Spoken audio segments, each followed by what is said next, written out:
Banque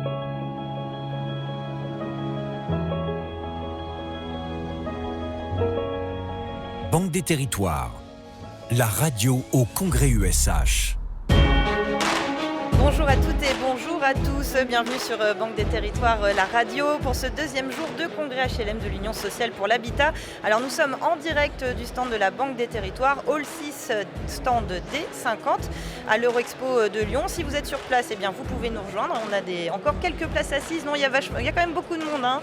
Voilà, on a du succès aujourd'hui et c'est tant mieux. Vous pouvez aussi nous écouter à distance via la chaîne YouTube de la Banque des Territoires.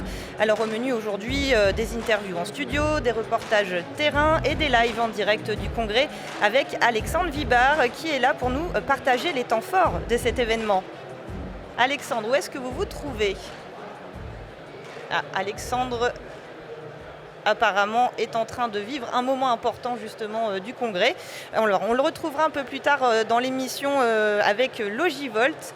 Et d'ici là, nous allons nous intéresser à la transition énergétique des bâtiments, la trajectoire verte du logement social avec les différentes offres de financement proposées par la Banque des Territoires. Nous parlerons également data et innovation. Nous évoquerons aussi les enjeux de la politique de la ville avec notamment l'association Sport en Ville. Ah d'accord, donc attends, avant de finir la... Ah oui, Alexandre, je vous cherchais tout à l'heure. J'ai un dispositif en fait qui me permet d'être connecté à distance avec vous, un petit boîtier qu'il y a sur ma ceinture. Vous êtes allé trop loin. Et en fait exactement, voilà. Bon, en tout cas on a testé, on ne fera plus, il n'y a pas de souci. Je me suis trouvé une allée, c'est pour ça que je suis allé loin. On va vous mettre un fil à la patte, Alexandre. D'accord, j'ai trouvé une allée où il n'y a pas trop de monde dans ce salon qui est effectivement assez bondé. Que c'est là. Alors c'est vrai qu'aujourd'hui on voit qu'il y a beaucoup d'effervescence dans le salon. Dites-nous tout Alexandre sur les temps forts de la journée. Les temps forts, il y en a eu un très très important ce midi avec ce cocktail déjeunatoire organisé par la Banque des Territoires où nous étions présents pour les discours de hauts représentants et il y avait également un ministre qui était avec nous. Autre temps fort intéressant, cette mission qui commence et qui va durer 1h30 dans laquelle il va être question notamment de trajectoire verte du logement social et d'innovation, des thématiques très importantes puisque tous les acteurs du logement social s'adaptent aux évolutions de la société. Très important aujourd'hui, la maîtrise de l'énergie, la sobriété, l'innovation, le numérique, des éléments dont on va parler aujourd'hui avec vous. Et moi, je vous retrouve dans une petite vingtaine de minutes pour parler justement de recharge de véhicules électriques qu'on essaye d'implanter dans les parkings des logements sociaux pour offrir au plus grand nombre la possibilité aussi de se mettre aux véhicules électriques. Et oui, il s'agit de Logivolt, une solution justement qui va faciliter l'installation des bornes de recharge dans les logements sociaux. Et nous parlerons aussi d'usufruit locatif social avec Tonus Territoire, ce sera en fin d'émission.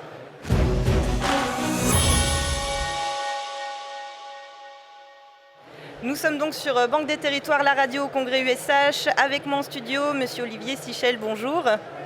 Vous êtes le directeur général de la Banque des Territoires et à ma gauche, Costa Castrinidis, bonjour. Bonjour. Vous êtes le directeur des prêts de la Banque des Territoires. Alors Olivier Sichel, deuxième jour de congrès aujourd'hui. On est déjà à la moitié de l'événement. Peut-être un peu tôt pour faire un bilan complet, mais peut-être un ressenti à partager. Oui, quand même, le ressenti, c'est que le focus de ce congrès, c'est la transition énergétique, c'est la transformation écologique et on voit bien que à la fois la table ronde à laquelle j'étais et qui a été conclue par Christophe Bichou, mais aussi le discours à notre cocktail déjeunatoire qui était ouvert par Nacos et puis ensuite clos par Olivier Klein, c'est la transformation écologique. Alors n'hésitez pas, excusez-moi, de bien parler. Ouais. Voilà, merci. Donc on voit bien que c'est le focus principal de ce congrès. Crise énergétique oblige, changement climatique oblige, et on voit que quand même tout le monde est très aligné sur ce qu'il y a à faire. C'est vrai, on voit une cohésion, ça c'est sûr. La Banque des Territoires est un moteur justement dans cette transition énergétique et écologique du pays. On vous a entendu récemment sur le plan climat, 40 milliards d'euros que vous menez avec BPI France, qui fait partie de la famille Caisse des dépôts. Comment la Banque des Territoires aide-t-elle le logement social dans sa trajectoire verte ? Oui, pour resituer des choses dans leur contexte, 40 milliards, c'était le plan qu'on avait annoncé avec BPI France, 20 milliards côté BPI France pour les entreprises, pour décarboner les processus industriels au sein des entreprises, et 20 milliards côté Banque des Territoires pour décarboner les territoires. Ce qu'on appelle les territoires chez nous, c'est le logement social, c'est aussi les bâtiments publics, c'est aussi les infrastructures de recharge de véhicules électriques, c'est la production d'énergie nouvelle renouvelable. Mais pour ce qui nous concerne aujourd'hui, le gros morceau, c'est la rénovation des logements sociaux. Alors quelques éléments sur le parc social. Le parc social, il est en bon état par rapport à l'objectif de rénovation thermique, mieux que les logements privés, c'est-à-dire que les logements sociaux sont en meilleur état par rapport au diagnostic. On On en trouve beaucoup moins dans les étiquettes basses EFG que dans le parc privé. C'est pas un hasard, c'est parce que depuis longtemps, la Banque des Territoires les accompagne à travers un produit phare qui est l'éco-prêt, qui est un prêt spécialement dédié à la rénovation thermique des logements sociaux, qui est un prêt bonifié à taux du livret A moins 0,75 et qui permet de rénover chaque année à peu près 40 000 logements sociaux. Et donc ce qu'on a annoncé aujourd'hui, c'est le doublement de cette enveloppe. C'est une enveloppe à 6 milliards, très importante, pour accompagner les logements sociaux, en faire plus.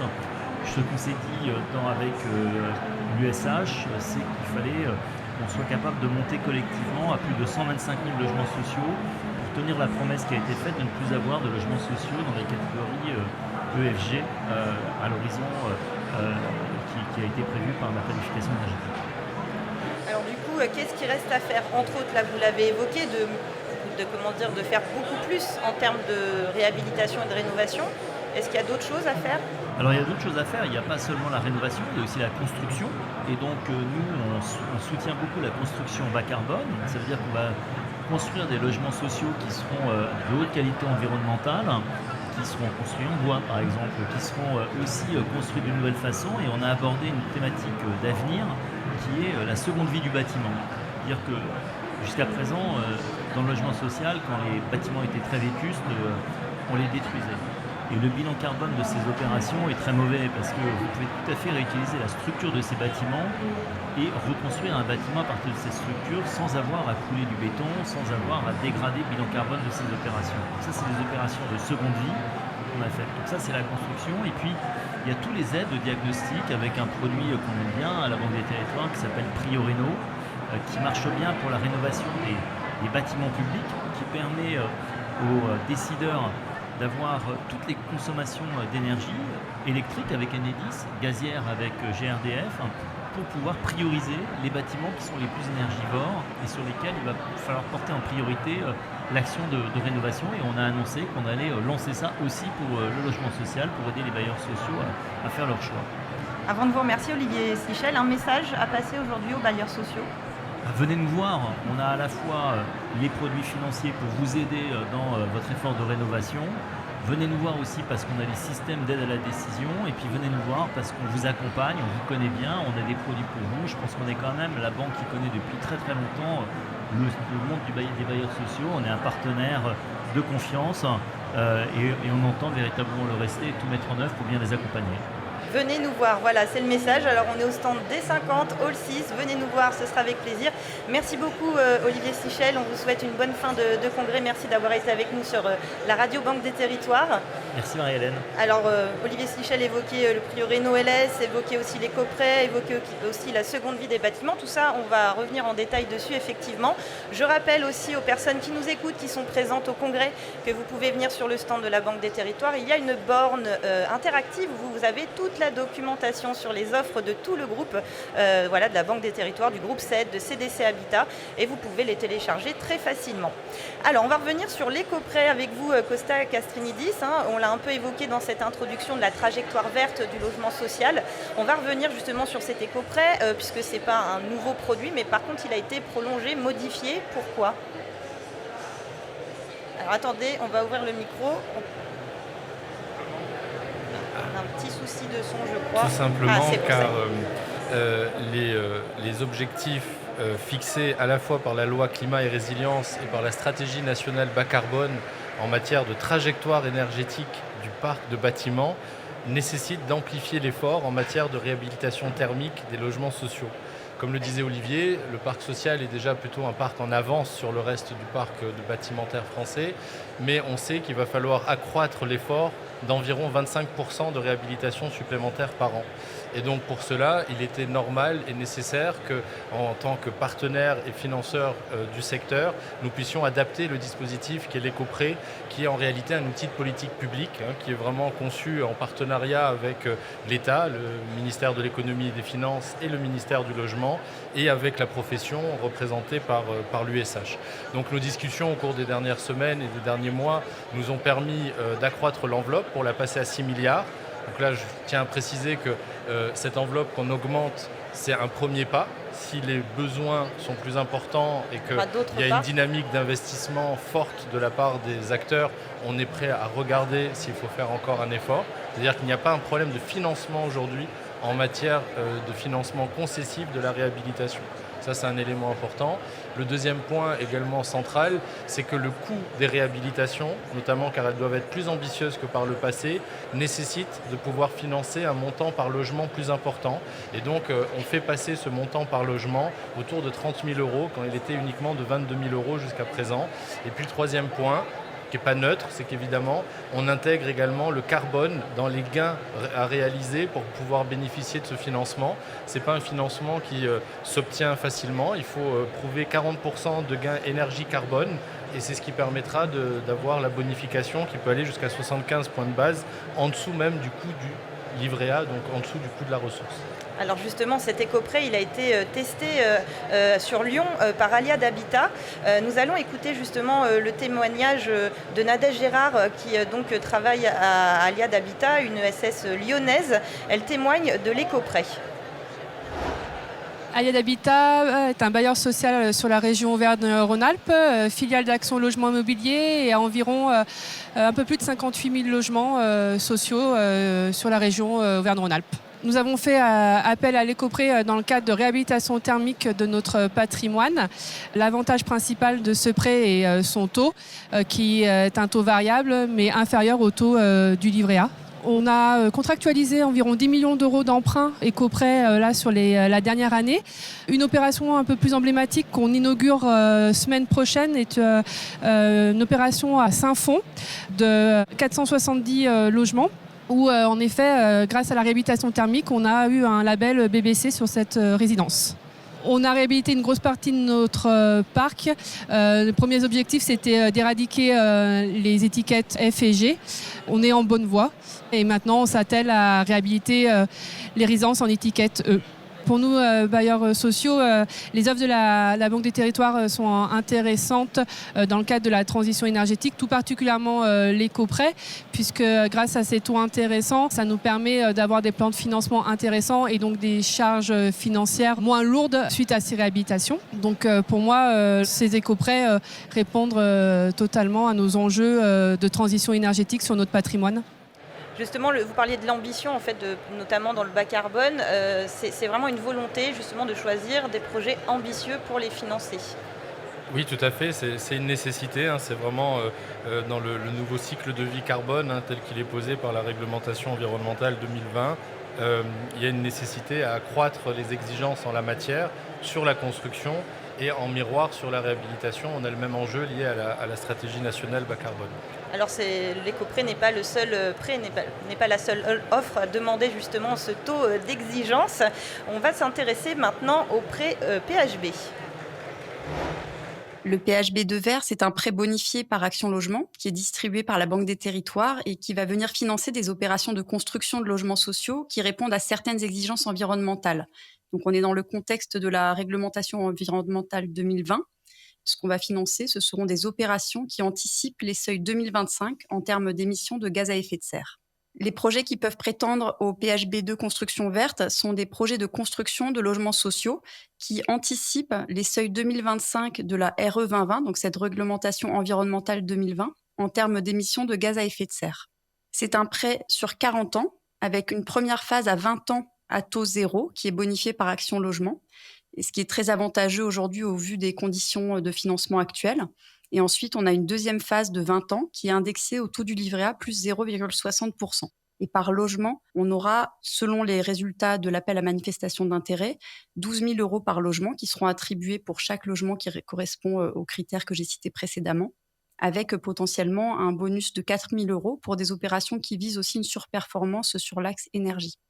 La Banque des Territoires a l'habitude d'accompagner les bailleurs sociaux dans leur transition énergétique et environnementale en encourageant des opérations plus performantes que ce qui est demandé par la norme. Donc on est vraiment dans ce cas de figure avec le PHB2 Construction Verte, car dans un premier temps, il y a vraiment un besoin d'amorçage, car les coûts sont plus élevés pour les projets de construction verte. Donc on est pleinement dans le rôle de la Banque des Territoires d'accompagner les organismes de logement social dans ce type de construction. On remercie Bérénice Boucula, donc responsable du service logement social et réaménagement à la direction des prêts, qui s'exprimait sur le PHB vert, le PHB 2.0. Elle a parlé d'anticipation, de performance. Le but en soi, Costa Castrinidis, c'est d'enclencher au plus vite la machine pour une aide en fait. Et quand on voit du long terme comme ça, c'est justement pour que les choses se fassent rapidement. Oui, alors la philosophie de cette tranche de prêt de haut de bilan, elle vise à accompagner la mise en œuvre de cette nouvelle réglementation environnementale qui fait monter le niveau d'exigence, qui va demander, on le sait, une montée en compétences, y compris des filières industrielles. Et nous, notre ambition avec notre partenaire Action Logement sur cette opération, c'est vraiment de permettre aux opérateurs qui vont souhaiter se positionner sur le palier 2025 en matière de carbone, de bénéficier d'un financement extrêmement attractif, notamment du fait de se différer d'amortissement sur 20 ans, et donc ce qui va aider le passage à l'acte. Donc j'en profite pour passer un petit message à tous les bailleurs sociaux qui nous entendent. Cet appel à manifestation d'intérêt a été lancé depuis l'été, et donc voilà, n'hésitez pas à nous contacter, à candidater. Dans le contexte financier que nous connaissons, c'est une offre d'un autre temps finalement, qui sera probablement un temps révolu, et donc il faut en profiter puisqu'elle est ouverte encore aujourd'hui dans nos livres. Alors voilà, l'invitation est lancée. En plus, vous pouvez venir aujourd'hui rencontrer en physique. Voilà, les gens de la Banque des Territoires sont présents au congrès USH aujourd'hui, et donc ils seront très, très heureux de vous accueillir et de vous répondre. On va s'intéresser maintenant à une autre innovation qui va aider justement à la rénovation des bâtiments. Alors, nous accueillons Nicolas Prudhomme dans notre studio. Bonjour Nicolas. Bonjour. Vous êtes directeur de la maîtrise d'ouvrage et des politiques patrimoniales, membre de la délégation générale de l'Union sociale pour l'habitat. On va parler seconde vie. Alors, Costa Castrinidis, pourquoi parler aujourd'hui de cette solution seconde vie sur la radio Banque des Territoires ? Tout simplement parce que c'est une troisième voie qui nous semble particulièrement adaptée aux grands défis climatiques et sociaux qui sont ceux que nous traversons aujourd'hui. Il y a la construction, le neuf, il y a la réhabilitation légère ou lourde, et il y a un enjeu, notamment en termes de sobriété foncière, donc de désartificialisation des sols, de pouvoir reconsidérer le patrimoine existant comme potentiellement un potentiel de logement nouveau, rechargé pour une nouvelle durée de vie, pour 50 ans. Et donc, cette manière de penser finalement la ville en la réinventant, sans aller artificialiser de nouveaux sols, et en pensant finalement des travaux suffisamment ambitieux pour pouvoir donner une nouvelle vie au bâtiment, est probablement la troisième voie qui nous permettra, dans un contexte raisonnable en termes de consommation de carbone, de parvenir aux objectifs qui sont ceux de la stratégie nationale bas carbone. Il faut construire BBC, il faut réhabiliter de manière plus ambitieuse, et il faut recycler les bâtiments qui existent pour une nouvelle durée. Et c'est vraiment ces trois voies-là qui, demain, nous en sommes convaincus, feront le modèle du logement. Alors ce modèle, justement, Nicolas Prudhomme, seconde vie, qu'est-ce que c'est ? Comment l'idée est née ? Alors, on a parlé d'éco-prêt, on a parlé de long terme, on a parlé de carbone, et tout ça, ça amène à réfléchir finalement à la logique de trajectoire. Et de se dire, on a deux impératifs. Le premier, c'est le sujet de la décence, donc supprimer les passoires énergétiques. Et celui qui est un petit peu plus long terme, c'est la stratégie nationale bas carbone, zéro émission de carbone net.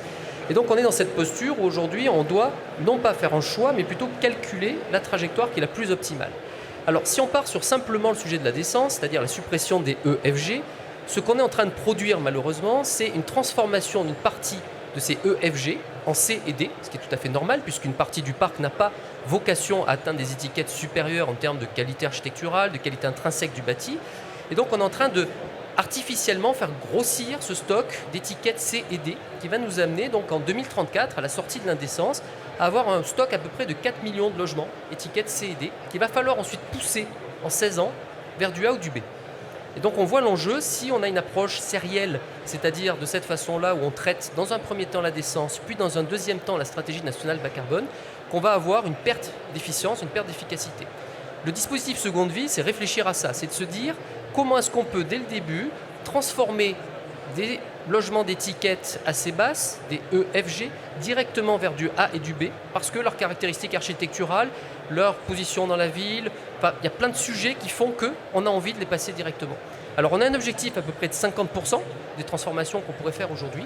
Et bien entendu, ça amène à une réflexion autre. On parle de très long terme, on parle de 2050. Ça veut dire que si on intervient aujourd'hui sur ces logements, on ne peut pas avoir une approche exclusivement énergétique ou technique. Ça veut dire qu'il faut repenser entièrement le bâtiment, il faut revoir la typologie, il faut revoir l'accessibilité et puis bien entendu tout l'usage qu'on peut en faire. C'est-à-dire on va revoir les salles de bain, etc., en plus de l'enveloppe énergétique. Donc l'idée c'est de repartir finalement d'une forme de coquille qui va être le bâti. On n'est pas tout à fait dans le façadisme. Le façadisme ça va être de l'assimilé neuf, on est juste avant. Et on va recharger en fait avec un certain nombre de critères le bâtiment pour 50 ans d'espérance de vie.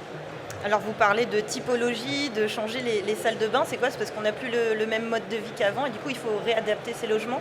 Alors il faut bien entendu modifier un certain nombre de choses puisque c'est des bâtis qui ont vécu, c'est des bâtis malheureusement qu'on a patchés, si je puis dire ainsi, c'est-à-dire qu'ils ont subi des successions d'interventions et en fait c'est une façon, la seconde vie, de mettre fin à ce travail un petit peu, je dirais, artisanal de transformation du bâti pour d'un seul coup mettre un stop, faire un changement majeur qui le met en adéquation en fait avec notre style de vie actuel et avec une visibilité aussi sur ce qu'on pourra faire dans le futur. Donc ça veut dire qu'on va aussi travailler sur la possibilité d'avoir des espaces transformables dans le futur, etc., sur les cloisons, sur les choix de cloisons qu'on va pouvoir faire. Donc on est vraiment sur une transformation et comme le nom l'indique, c'est vraiment la seconde vie en fait de ces bâtis qu'on leur offre. Alors du coup, la seconde vie, est-ce qu'elle vaut pour tout type de bâti? Alors bien entendu non. C'est pour ça que je parlais de 50%. Vous doutez qu'une partie des bâtis aujourd'hui, alors il y a plein de sujets. Il y a ceux qui sont dans des dysfonctionnements urbains. Les dysfonctionnements urbains, malheureusement, ça se corrige par la démolition.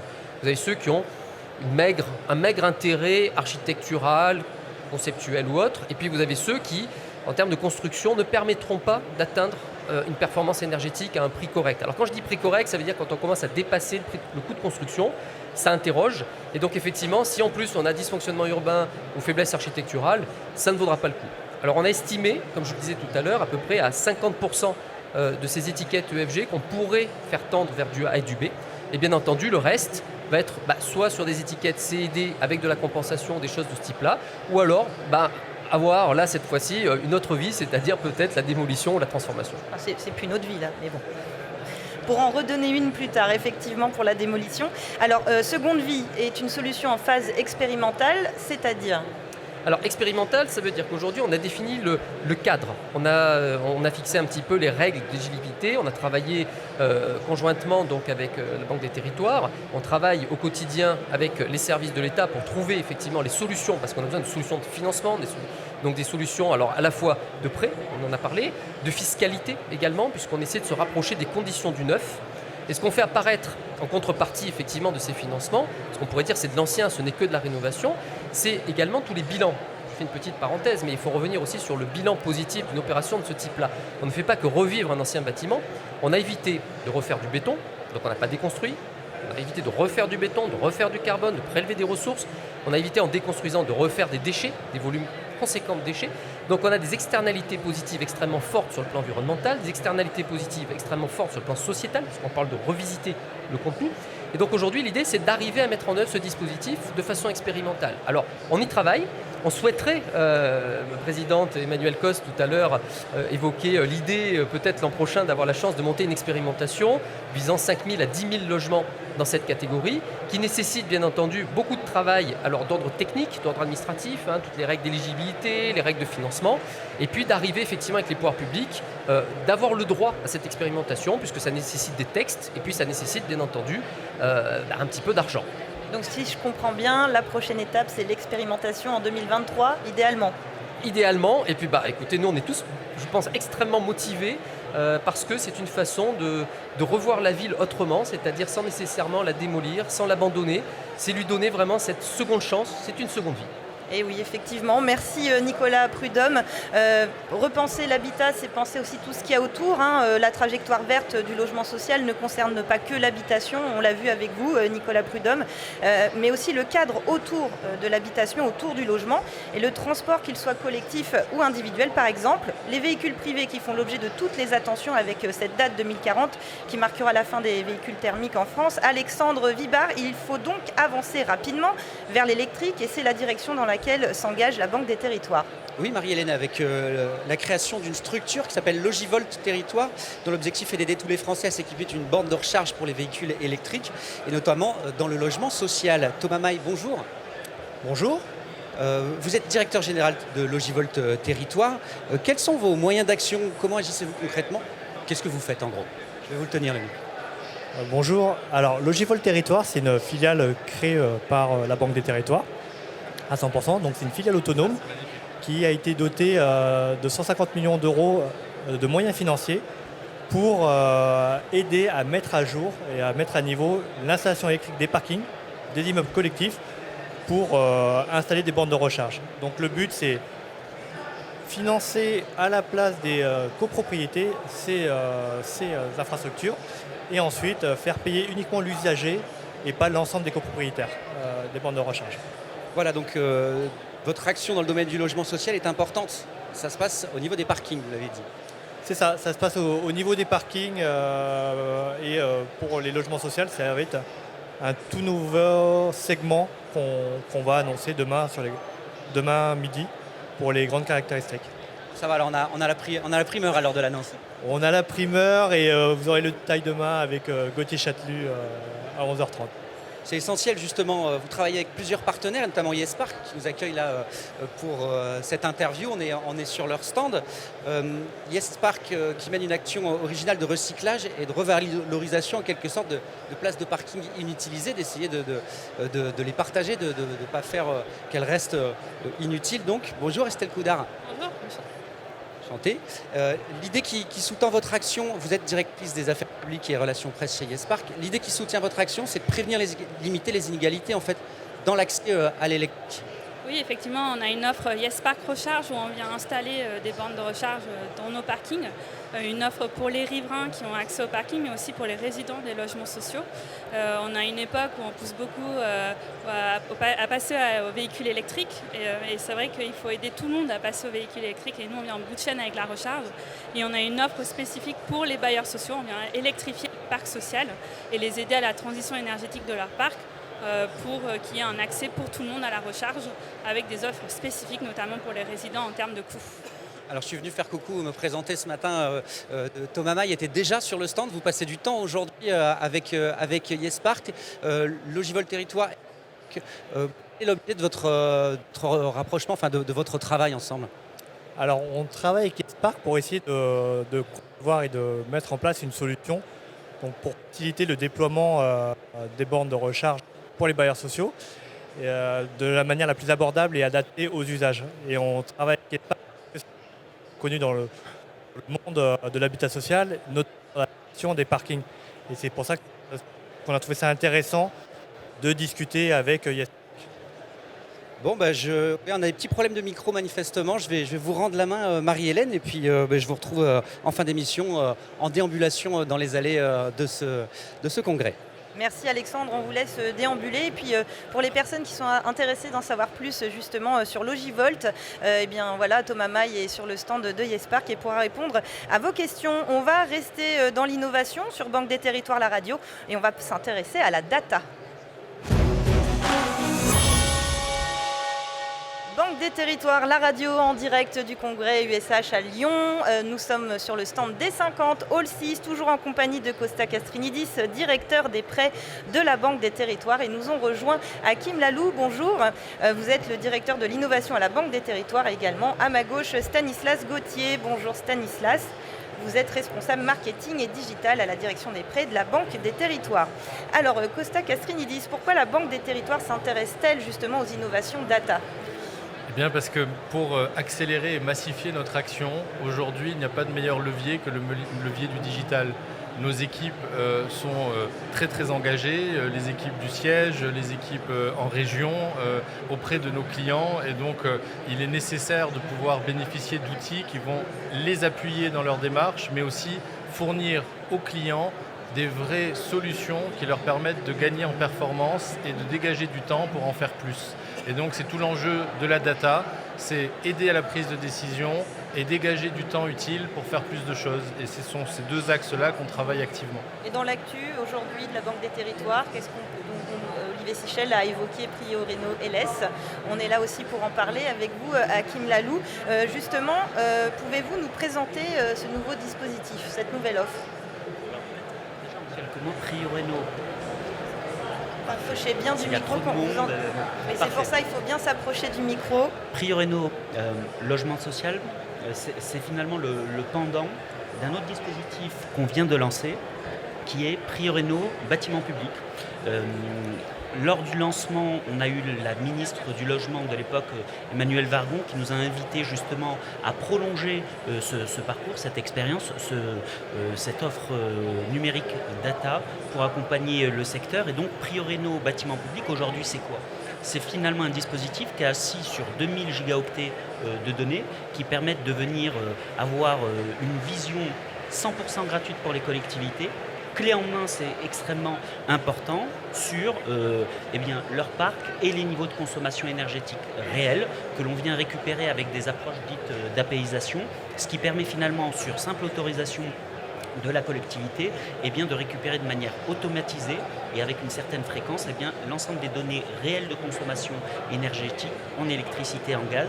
Et donc PrioRénov' bâtiment public, en 3 mots, c'est une vision clé en main sur les bâtiments du parc de la collectivité, 2, une priorisation indicative des bâtiments dont la rénovation doit être étudiée en priorité, et 3, et c'est pas anodin, c'est également une cartographie extrêmement simple dans son utilisation et qui permet d'avoir un dialogue direct avec les citoyens pour venir expliquer la stratégie de rénovation qui a été retenue. Alors du coup, quels avantages, quels sont les objectifs pour le logement social avec PrioRénov'-LS? PrioRénov'-LS, c'est la même idée que PrioRénov' bâtiment public. Donc un dispositif industriel et gratuit, on insiste beaucoup là-dessus, pour faciliter l'accès à la donnée. Alors la différence avec les bâtiments publics, c'est que là, on va traiter avec des acteurs qui connaissent extrêmement bien leur parc. Et donc il va falloir qu'on aille beaucoup plus loin que les données qui sont aujourd'hui disponibles en open data. Ça veut dire proposer une fréquence d'actualisation beaucoup plus importante, d'élargir le périmètre des bâtiments. Aujourd'hui, il y a à peu près 60% du parc qui est en open data. Nous, on veut aller beaucoup plus loin et que la part soit extrêmement marginale, qu'il ne soit pas engagée par PrioRénov'. Et puis, c'est avoir des informations beaucoup plus précises. Le deuxième élément un peu innovant et sur lequel on avance, c'est donner une première vision des impacts avant et après rénovation. Bon, là, tout ce que je vous dis là, bien sûr, c'est en cours de cadrage avec les bailleurs. Et l'idée vraiment, c'est de contribuer à ce qu'on a entendu ce matin en plénière, contribuer aux ambitions de rénovation aussi bien qualitatives que quantitatives. Alors c'est en cours de calage, comme l'explique Stanislas. Hakim, justement, vous expliquiez qu'il fallait solliciter les collectivités. Comment ce dispositif se met en place finalement? Comment arriver à fournir cette offre aux bailleurs sociaux? Alors peut-être en quelques mots, avant que Stanislas complète justement sur la co-construction avec le secteur HLM, c'est extrêmement important. Peut-être vous parliez des objectifs. En matière d'objectifs, PrioRénov' logement social, on a finalement 3 objectifs. Premier élément, Stanislas l'évoquait, le secteur du logement social connaît bien son parc, mais là on va aller au-delà avec une connaissance avancée, logement par logement, et avec des informations et des données, des analyses qui sont extrêmement innovantes. Deuxième élément, sur les niveaux de consommation énergétique, et c'est ça l'innovation qui est centrale. Il y a un ensemble de dispositifs qui font des choses qui sont comparables, mais là où on va aller beaucoup plus loin, c'est que sur les données qui sont en open data, il y a 70%, nous, grâce à des approches par apaisation, donc des approches industrialisées, automatisées, on va aller chercher les 30% complémentaires pour avoir une vision sur la consommation énergétique réelle, logement par logement ou plutôt immeuble par immeuble, en temps réel et de manière beaucoup plus précise. Et puis le dernier élément, c'est l'évaluation de politique publique. Je développe un petit peu plus. On a financé, grâce à l'éco-prêt sur les 10 dernières années, la rénovation thermique de près de 600 000 logements. C'est absolument massif. Grâce à l'éco-prêt, qui est un prêt qui est concessif, on a une vision extrêmement aboutie sur les caractéristiques de ces logements, et notamment la localisation. Et donc on peut désigner de manière spécifique chacun des logements sociaux qui ont été rénovés et voir la consommation avant-après grâce à ces approches apaisées. Et donc là où c'est... Alors le terme est galvaudé, c'est probablement pas ça qu'il faut retenir, mais si on allait un peu loin en disant que c'est une approche historique, ça sera la première fois qu'on sera en capacité d'évaluer sur un parc de 600 000 logements l'impact réel des rénovations qui ont été engagées en fonction des gestes, en fonction des montants investis. Et donc, on va avoir une approche et des résultats d'un point de vue évaluation de politique publique qui se feront probablement sens. Et en tout cas, ça sera la première fois qu'on sera sur des échelles aussi importantes. En tout cas, c'est une vraie innovation, ça on le comprend bien. Du coup, comment y parvenir avec les bailleurs sociaux, Stanislas, au niveau du message, de la communication, vu que vous parliez de calage tout à l'heure, quelles sont les prochaines étapes ? Déjà, on va capitaliser sur tout ce qu'on a fait sur bâtiment public. C'est-à-dire que maintenant, on a un lien très fort, un partenariat très fort avec Enedis, GRDF et l'État. On a investi dans des briques technologiques sur lesquelles on va continuer de capitaliser. Et puis maintenant, on a la légitimité, Banque des Territoires, d'intervenir sur des moments des projets qui sont beaucoup plus en amont que le financement. Ensuite, on construit avec l'USH, avec les bailleurs, et puis on est très ouvert. On sait qu'il y a un certain nombre d'acteurs qui ont adressé le sujet, qui ont lancé des travaux. On discute avec eux pour capitaliser sur ça et pouvoir rapidement lancer le service. Alors vous écoutez Banque des Territoires, la radio, on est au congrès USH à Lyon, c'est la radio qui vous permet de découvrir les offres, l'actualité de la Banque des Territoires. On va s'intéresser à une autre solution innovante pour les bailleurs qui facilite la vie et les démarches, c'est le parcours garant. Stanislas, un mot rapide sur ce qu'est le parcours garant. Je fais rapide, parce qu'en plus on en a parlé l'année dernière. C'est vrai, alors c'est pas nouveau mais ça reste un produit hyper intéressant. Exactement. Pour les bailleurs. Et on a une grosse année de travail, donc c'est intéressant d'en parler. Qu'est-ce que c'est que le parcours garant ? Le parcours garant, c'est un service numérique à disposition des bailleurs et des garants. Ça permet de fluidifier les échanges documentaires. Les 3 grands avantages, c'est la sécurité, ça évite les mails et on sait que c'est la porte d'entrée d'un certain nombre de piratages. Ça fluidifie les échanges, notamment quand il y a plusieurs garants. Et puis, ça permet d'éviter la caducité de garantie. Voilà, c'est des termes un peu techniques, mais disons que c'est un gros inconvénient dans le monde du logement social d'avoir des garanties qui tombent. Voilà en quelques mots ce que c'est. Et puis le calendrier, et ensuite je donne la parole aux clients qui savent beaucoup mieux en parler que moi. Le calendrier, c'est là, on présente le service, il est disponible, on le présente aux clients. Tous ceux qui veulent peuvent y adhérer. En mars, il y a une généralisation, on y va à fond. Et puis courant 2023, petit clin d'œil à Hakim, on va embarquer un service qui s'appelle Radar Garant avec du text mining et du pré-remplissage pour les garants et les bailleurs.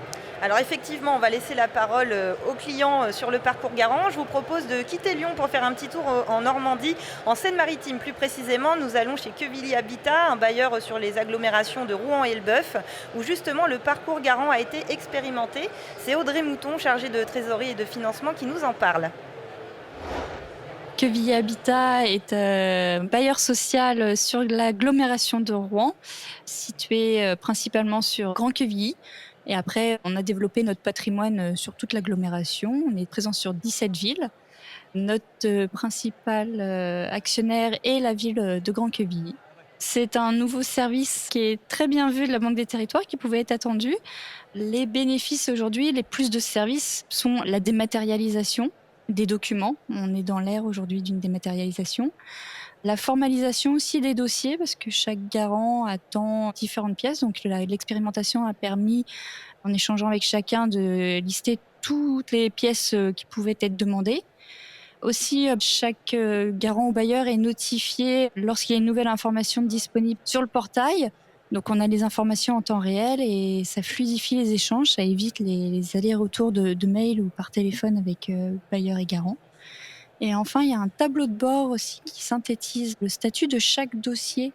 Ça permet de savoir où on en est pour chaque dossier, de connaître aussi les dates limites d'obtention de garantie. Il y a cette information sur le tableau de bord et c'est une information très importante et j'étais ravie de la retrouver. On remercie Audrey Mouton de Quevilly Habitat d'avoir témoigné sur le parcours garant. On vous remercie également Stanislas Gauthier d'avoir été avec nous sur Banque des Territoires, la radio. Bon congrès, on vous laisse aller découvrir justement les nouveautés liées au logement social. Merci beaucoup. Alors, on reste en compagnie d'Hakim Lalou, de Stanislas Gauthier et également nous a rejoint David Bunchner et Julien Paul. Bonjour messieurs. Alors, on va s'intéresser au radar OLS. Alors, après Prioréno Logement Social, sur quelle autre innovation, avant qu'on détaille radar OLS, justement, c'est aussi une actualité, ça, Hakim Lalou, pour la Banque des Territoires. Absolument. J'ai combien de temps ? C'est-à-dire si vous me laissez une petite heure, j'ai Ah non, on n'a pas l'heure, non, donc ça malheureusement... Pour rester un peu plus concentré, peut-être simplement vous dire, on vient de parler de Prioreno Logement Social, ça fait partie des objectifs vraiment stratégiques d'un point de vue développement data, IA et services pour le secteur du logement social. On l'a développé, je ne m'étends pas. Deuxième élément, il y a un an, on vous parlait de radar garant. Radar garant, c'est quoi ? C'est, grâce au web scrapping, aller récupérer de manière automatisée 1 million de délibérations par an des collectivités. Et deuxième élément, grâce à des réseaux de neurones convolutifs du NLP, aller récupérer les 1,5 à 2% de délibs de garantie qui concernent les prêts sur la Banque des Territoires. Au bout d'un an, on n'est pas encore à la fin de ce beau et long voyage, mais on estime qu'on arrive à récupérer aujourd'hui 85 à 90% des délibs nous concernant de manière totalement automatisée. On ne fait plus rien, 90% des délibs de garantie, on arrive à les récupérer de manière industrialisée, fluide et avec un coût gratuit. Donc une avancée en un an qui est substantielle. Et dernier élément, peut-être pour donner un éclairage, Radar OLS, et c'est un peu l'annonce du jour, c'est un dispositif data sur lequel on travaille également au sein de la direction des prêts depuis 1 an et demi. Et l'objectif est le suivant, c'est être finalement sur une approche, dites-le nous une fois. On a les systèmes d'information de l'État avec l'ensemble des opérations qui ont été agréées dans le logement social depuis plus de 10 ans. On a l'intégralité des opérations et des logements sociaux que nous avons financés sur la même durée. Eh bien, nous avons, grâce à des approches qu'on va développer, fait la jonction entre les deux. Et les résultats sont extrêmement intéressants. Absolument. Encore une autre innovation qu'on va détailler avec vous, David Buchner. Bonjour, vous êtes data scientist à la Banque des Territoires. Du coup, Radar OLS, comment ça marche ? Alors, comme le dit Hakim, Radar OLS est construit en croisant logement par logement 2 bases de données massives.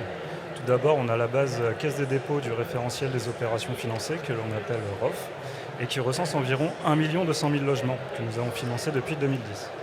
Et d'autre part, il y a la base CISAL, des agréments de construction avec toutes les informations sur près d'1 million de logements agréés depuis 2014, dont on dispose et qui est issue du ministère de la Transition écologique.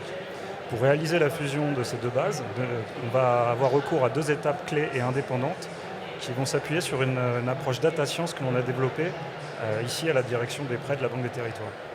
Donc la première étape, il va s'agir de fiabiliser la base de données la base de données ROF.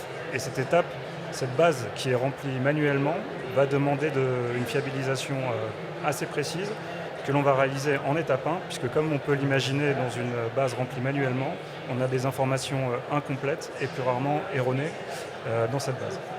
Donc pour cette première étape, on va choisir une approche qu'on appelle text mining, qu'on va appliquer à plus de 65 000 documents PDF des agréments de construction disponibles à la Caisse des dépôts. Le text mining ou traitement automatique du langage, c'est en fait une technique de data science qui consiste en l'entraînement d'un réseau de neurones profond que la Banque des Territoires va spécifiquement entraîner pour être capable de reconnaître le sens de chacun des mots présents dans les PDF. Alors, une fois qu'on a ça, il est possible d'extraire toutes les informations pertinentes automatiquement dans les documents et à l'issue de ce text mining, les opérations financées auront des données certifiées, corrigées, remplies et ça sur des variables telles que le numéro d'agrément, les numéros de permis de construire, le nom, l'adresse, le numéro de logement, la surface des opérations financées, etc. de nos opérations. Dans un second temps, on l'a dit, il y a une deuxième étape, on a construit un algorithme de rapprochement proprement dit du CISAL de la base du ministère de la Transition écologique et du ROF, le ROF qui a été fiabilisé à la première étape. L'algorithme utilisé, qu'on va utiliser nous, qui est bien connu dans le domaine du machine learning, c'est le bagging en forêt aléatoire. Ça consiste en la construction automatique d'une multitude de règles de décision que l'on appelle arbres. Et ces règles de décision vont utiliser à leur façon et de manière unique diverses données présentes dans les 2 bases pour associer à chaque opération un agrément. Alors du coup, concrètement, ça donne quoi le radar OLS ? Et la combinaison de ces centaines d'arbres en fait, vont permettre un rapprochement de près de 98% des opérations financées vers un agrément de construction. Et ça, c'est une première pour le secteur du HLM. On peut faire le lien direct entre le SI du ministère de la Transition écologique et le nôtre. Radar OLS, qui est le produit de ces 2 étapes qu'on vient d'évoquer, permet alors un éclairage très précis, stratégique, sur l'activité de financement du logement social. Et on va avoir aussi accès à de nombreux indicateurs clés, par exemple la vitesse d'écoulement des opérations, le verdissement écologique des logements sociaux, les taux de chute, c'est-à-dire le taux d'agrément sans financement CDC, et le montant des prêts potentiels pour les opérations agréées non encore financées qui peuvent être analysés, ces indicateurs, dans le temps et dans l'espace. Et les facteurs au cœur des mutations du secteur sont potentiellement du coup isolés, anticipés, et ça va nous permettre de facilement piloter notre activité de manière stratégique. Alors avant de passer au témoignage avec Julien Paul qui est présent avec nous, directeur général du groupe Habitat Réuni, Hakim, qu'apporte concrètement cette innovation aux bailleurs sociaux ? Radar OLS, c'est un dispositif qui pour le coup est à ce stade-là principalement orienté vers les groupes. Et d'ailleurs, je salue Julien Paul, directeur général du groupe Habitat Réuni, qui a participé à la co-construction, qui nous a apporté sa vision, la sienne, celle de ses équipes. Et ça, c'est extrêmement important pour nous. Et on espère que ce type de dispositif un peu premium pour les groupes, auquel les bailleurs du groupe Habitat Réuni typiquement auront accès par le truchement de l'échelon groupe. Donc très important d'un point de vue même organisationnel pour nous. Qu'est-ce que ça apporte de très concret ? Premier élément, une vision sur les dynamiques de mise en chantier. C'est un débat de politique publique. Aujourd'hui, combien de logements sociaux ont été construits ? Il y a de larges débats récurrents et là, ça va être l'un des premiers dispositifs qui peut permettre de manière extrêmement précise de répondre à ça. Deuxième élément, en corollaire, pour le pilotage stratégique, c'est quand on arrive à évaluer les taux de chute sur les agréments qui ont été accordés, c'est typiquement en corollaire eh bien le fait de savoir que 18% des agréments aujourd'hui accordés ne donnent pas lieu à chantier, c'est-à-dire que 20% de votre activité, à peu près 1/5 de votre activité administrative pour bénéficier de ces agréments, eh bien, ne donne lieu à rien. Et quand on est dans un secteur qui cherche l'optimalité pour avoir du temps et des moyens pour répondre aux besoins de la population, il faut qu'on l'optimise. Et on espère qu'à notre échelle, avec Radar OLS, on y répondra. Et puis, dernier élément, eh bien, c'est une vision, sur les effets inflationnistes, c'est un sujet on ne peut plus d'actualité dans le contexte actuel. C'est de manière totalement industrialisée, mettre en regard les plans de financement prévus au moment de l'agrément et au moment de la mise en chantier plusieurs années après. Donc des effets inflationnistes qu'on va avoir de manière très précise par segment sur les opérations qui sont lancées. Et dernier élément, là encore, un sujet on ne peut plus d'actualité, sur les externalités vertes, c'est-à-dire que de manière massive et industrialisée, on va pouvoir venir qualifier le caractère plus ou moins vert des constructions de logements sociaux et ainsi appuyer sur les externalités environnementales au-delà des externalités sociales qui sont la nature même de notre activité. Alors Julien Paul, justement, le groupe Habitat Réuni est l'un des tout premiers à bénéficier du radar OLS. Quel est votre regard dessus ? Écoutez, déjà ce que j'ai envie de proposer à Hakim, c'est de modifier sa punchline. Il disait tout à l'heure, vous n'avez qu'une seule fois à nous le dire. Moi j'ai envie de proposer, vous n'avez même pas à nous le dire.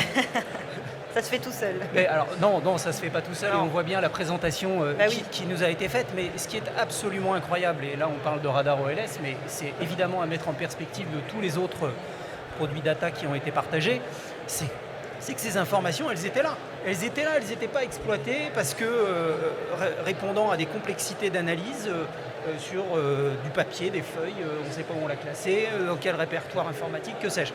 Et là, on a des gaps technologiques et une volonté qui en plus permet de traduire la transcription en actes et dans le réel de l'intérêt général, à l'appui des expertises qui viennent de nous être présentées, qui sont absolument décisives. À deux titres. La première, parce qu'on a quand même des comptes à rendre sur ce sujet-là. La Banque des Territoires, bien sûr, mais encore plus les acteurs opérationnels, encore plus opérationnels en production que sont les bailleurs sociaux. Et inutile de vous dire que pour les groupes que nous sommes, la question de l'agrégation d'informations, la question des outils décisionnels au sens de pour prendre la décision de quelle information disposons-nous, de quelle fiabilité de l'information disposons-nous et de quelle mise en perspective riche de sens tout cela peut-il être construit est absolument décisif. Et ça se fait sur nos expertises opérationnelles, sur la vie dans le réel qu'on rencontre dans tous ces dispositifs de montage et ces pilotages de financement, à l'appui de ces expertises de data auxquelles on voit bien tout le monde n'a pas forcément accès, eu égard au niveau de compétences qui sont nécessaires. Alors vous expérimentez évidemment ce radar OLS. Au-delà du radar OLS, quelles sont vos ambitions en matière de data en tant qu'acteur du logement social? J'ai envie de vous dire comment aujourd'hui peut-on imaginer piloter de façon responsable sans avoir de stratégie data. et ça ne se pose pas que pour le logement social, mais en l'espèce, eu égard à notre responsabilité sociétale, eu égard au niveau de mobilisation financier qui sont les nôtres, on ne peut plus gérer sur un tableau Excel. Enfin, je n'ai rien contre Excel, mais on n'est pas à l'échelle du sujet. Oui, et puis quand il y a beaucoup de données, ça devient ingérable.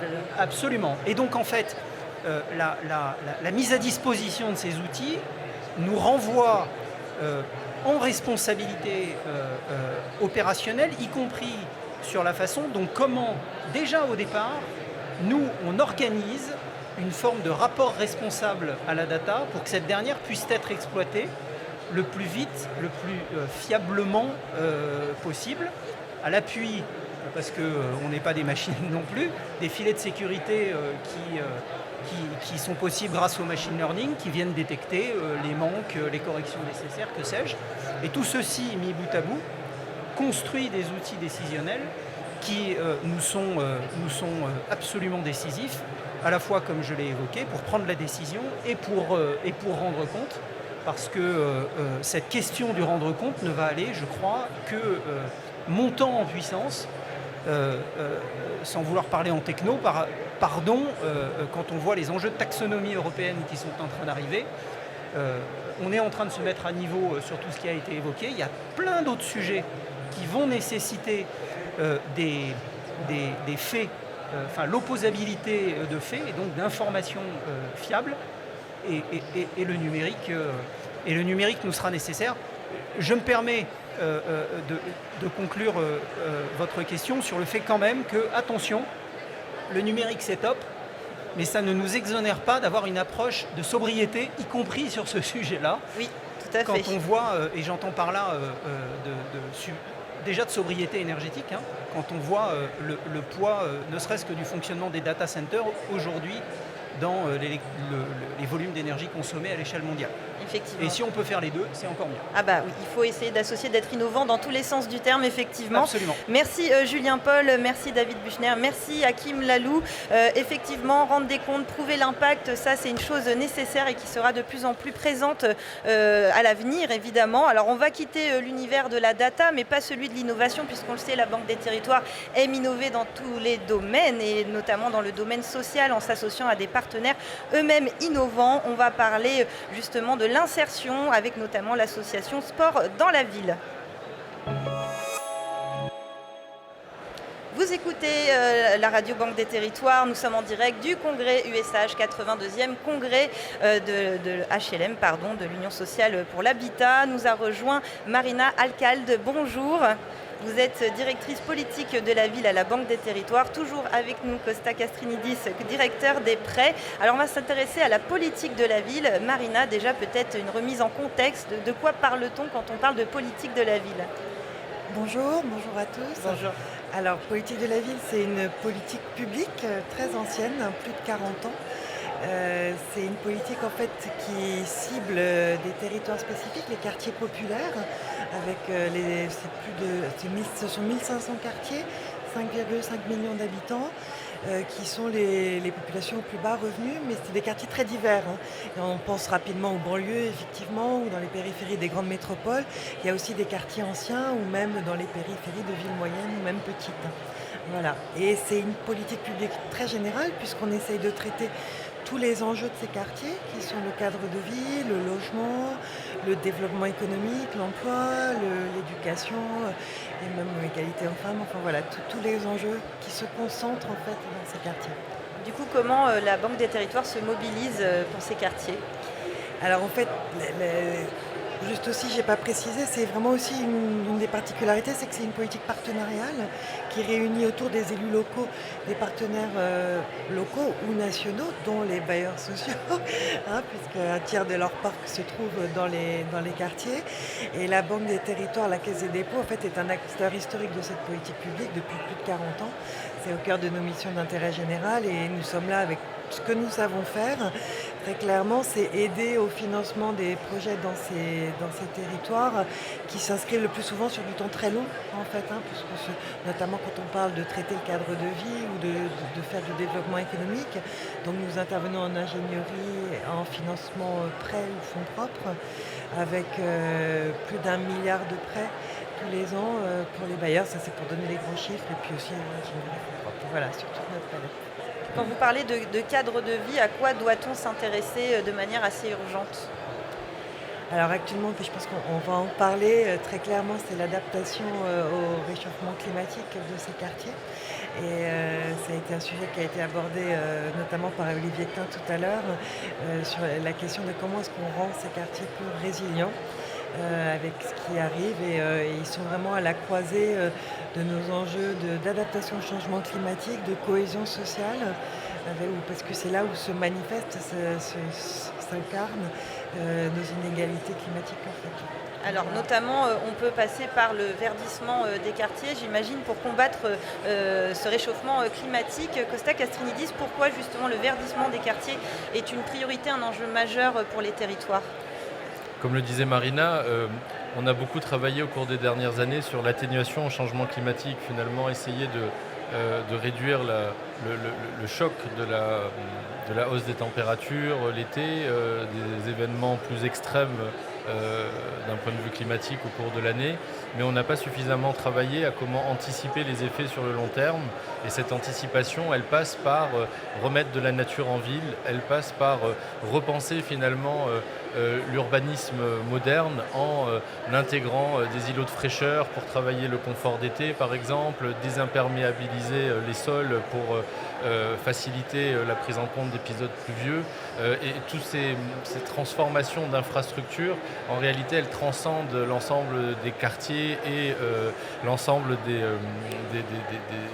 lieux dans nos villes, mais elles frappent plus particulièrement aujourd'hui les quartiers politiques de la ville qui eux-mêmes sont très concernés par les enjeux aussi énergétiques et par l'augmentation des coûts de l'énergie, par l'augmentation de l'inflation. Et donc à l'heure où il y a une paupérisation dans ces quartiers, si en plus ce sont des personnes plus précaires d'un point de vue choc climatique, on va avoir deux crises qui vont superposer durablement. Et donc il faut qu'on agisse et que ces quartiers deviennent finalement des modèles d'une ville durable, résiliente et respectueuse aussi de l'artificialisation des sols. Il faut qu'on agisse. Alors comment agit la Banque des Territoires sur ce sujet ? Alors, en réalité, nous agissons aux côtés des collectivités locales par différents dispositifs avec un premier niveau qui est finalement celui d'accompagner le choix de la décision. Ce sont des sujets qui sont relativement nouveaux à l'échelle de notre époque, sur lesquels on a besoin d'accompagner les collectivités locales en ingénierie. Donc on a notamment un produit qui s'appelle S-Green qui permet de financer des études d'ingénierie pour les collectivités locales, pour les aider à définir quel est le bouquet d'investissements pertinents à réaliser en fonction du territoire. Parce que bien évidemment, il n'y a pas qu'une seule solution pour l'ensemble du pays. Chaque territoire a ses préoccupations et ses problématiques propres. Puis ensuite, on intervient en financement avec nos prêts, notamment notre prêt Relance Verte, mais également nos prêts sur le foncier qui peuvent permettre de sanctuariser du foncier pour y repositionner de la nature. Et on souhaite continuer à travailler cette question, notamment dans le cadre du Fonds vert qui a été annoncé par la Première ministre Elisabeth Borne, qui va permettre d'aider le passage à la décision avec des subventions qui vont être à la main du préfet et qui vont venir aider les projets portés par les collectivités locales ou les bailleurs sociaux. Et donc on va positionner nos financements aux côtés de ces subventions pour faire effet levier, en espérant effectivement éviter une forme de saupoudrage, ce qui peut être parfois le risque, puisque c'est facile de faire des petits projets, mais en réalité, si on veut toucher le sujet à grande échelle, il faut quand même avoir un effet levier important, et pour ça, il faut des investissements massifs.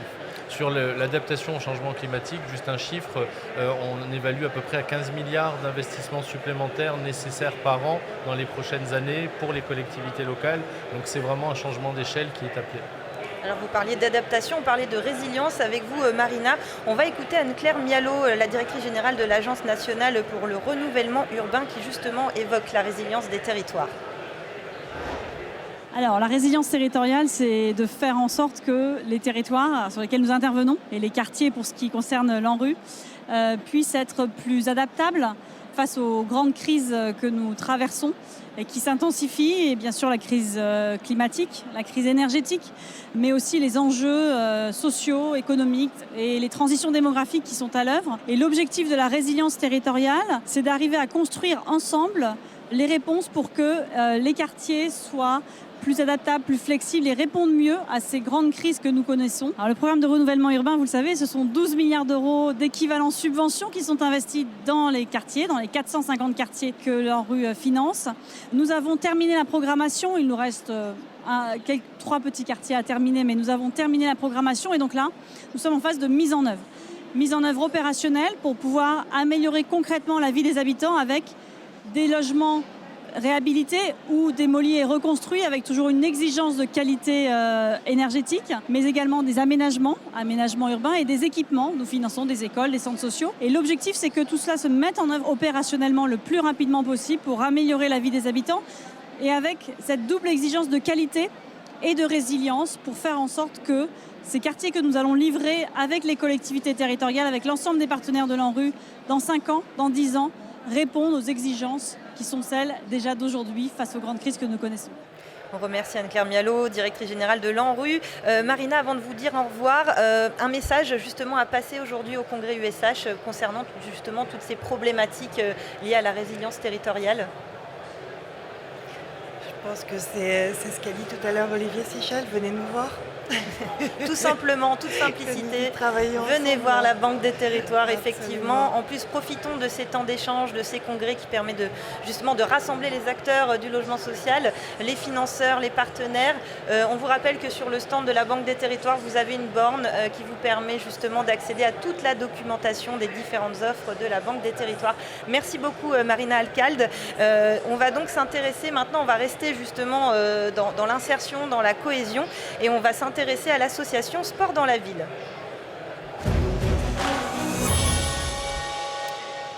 Toujours avec nous Costa Castrinidis, qui est donc avec nous pendant toute cette émission consacrée à la Banque des Territoires. Nous a rejoint Philippe Audoux. Bonjour Philippe. Bonjour. Vous êtes président fondateur de Sport dans la ville. Alors, une question pour vous d'abord Costa. Pourquoi être accompagné Sport dans la ville ? Tout simplement parce que Sport dans la ville développe un concept qui est juste passionnant, mais je laisserai Philippe Audoux le décliner dans son intervention, mais également car notre action au service des territoires et des quartiers politiques de la ville repose vraiment sur une approche holistique. On travaille le renouvellement urbain aux côtés de l'ANRU, on travaille la question du développement économique qui est centrale. On développe les questions autour du cadre de vie avec ses différentes composantes. Et dans le cadre de vie, il y a finalement la question des infrastructures et des services aux habitants des quartiers. Et c'est bien de penser toutes ces choses-là, mais si au final on n'arrive pas à proposer des services qui soient appréciés par les habitants des quartiers, qui créent une forme de sociabilisation et qui ensuite peuvent permettre de faciliter l'insertion vers l'emploi, voire même vers l'entrepreneuriat, comme nous le faisons à travers le programme Entrepreneuriat pour tous qui est porté par BPI, mais finalement on passe à côté du sujet parce qu'on n'a traité qu'un bout de la problématique. Voilà. Et donc c'est pour ça qu'avec le regard qui est le nôtre, très en hauteur par rapport aux enjeux des territoires, mais quand on identifie un projet capable de passer à l'échelle et de créer un effet levier, on est à côté du porteur de ce projet pour le soutenir. Effectivement, le cadre de vie, mais aussi avoir du lien avec les gens qui vivent dans notre quartier. Philippe Audoux, justement, vous allez nous présenter Sport dans la ville. Bonjour, Sport dans la ville, écoutez, c'est une association qu'on a créée il y a un peu plus de 20 ans maintenant de ça, en 1998, et dont la mission principale est de venir en soutien, en aide, en accompagnement de jeunes qui habitent dans des quartiers prioritaires de la politique de la ville. Et on le fait par 2 biais principaux. Le premier en construisant et en animant en pied d'immeuble gratuitement des terrains de sport que nous aménageons. Ce sont principalement des terrains de football et de basket. Depuis que l'association existe, on en a construit 60 dans une trentaine de villes en France, à chaque fois dans des quartiers prioritaires de la politique de la ville. Et au travers de ces infrastructures, on accueille cette année 10 000 jeunes qui, 2 fois par semaine, viennent faire du sport avec l'association, viennent prendre du plaisir au travers de la pratique sportive. Et puis on essaie de les accompagner chacun dans leur développement personnel pour qu'ils grandissent, pour qu'ils acquièrent des savoir-être et des comportements qui vont leur être utiles pour l'étape suivante qu'on leur propose, qui est celle de l'insertion professionnelle. Costa en parlait il y a quelques instants. La finalité de Sport dans la ville, c'est de permettre à tous les jeunes qui nous rejoignent et qui le souhaitent de pouvoir être accompagnés dans un projet d'emploi. Alors un projet soit d'emploi salarié en entreprise ou dans une collectivité locale, soit un emploi de créateur d'entreprise. Sport dans la ville a créé, avec un soutien très important de BPI France et de la Banque des Territoires, un programme qui s'appelle Entrepreneurs dans la ville, qui s'intègre dans la dynamique d'entrepreneuriat pour tous, porté par la Banque des Territoires et BPI. Voilà, dans les quartiers où on intervient, il y a aussi des pépites entrepreneuriales. Et donc on essaie de les accompagner au travers de notre programme Entrepreneurs dans la ville. Alors l'accompagnement, alors effectivement Entrepreneurs dans la ville, on va y revenir plus en détail juste après. J'aimerais revenir sur sport dans la ville justement. Qu'est-ce qu'apporte le sport au quartier ? Vous avez évoqué l'accompagnement, la convivialité, mais votre bilan, justement 20 ans, vous avez dû en voir justement des histoires, de belles histoires à nous raconter, de beaux profils de jeunes. Le sport au cœur des quartiers, il apporte de la joie d'abord, il apporte du plaisir. Il apporte des infrastructures de qualité, il apporte du lien social, il apporte de la paix sociale. Moi j'aime bien dire et redire que souvent nos centres sportifs, on en choisit l'implantation avec les maires qui décident de nous accueillir sur leur territoire. Et de manière quasi systématique, quand on rencontre un maire pour la première fois et que ce maire souhaite pouvoir créer un centre avec Sport dans la ville, on lui dit « Monsieur le maire ou Madame le maire, emmenez-nous là où c'est le plus difficile, emmenez-nous là où on peut essayer de se réapproprier. » Vous aimez les défis. Avec vous.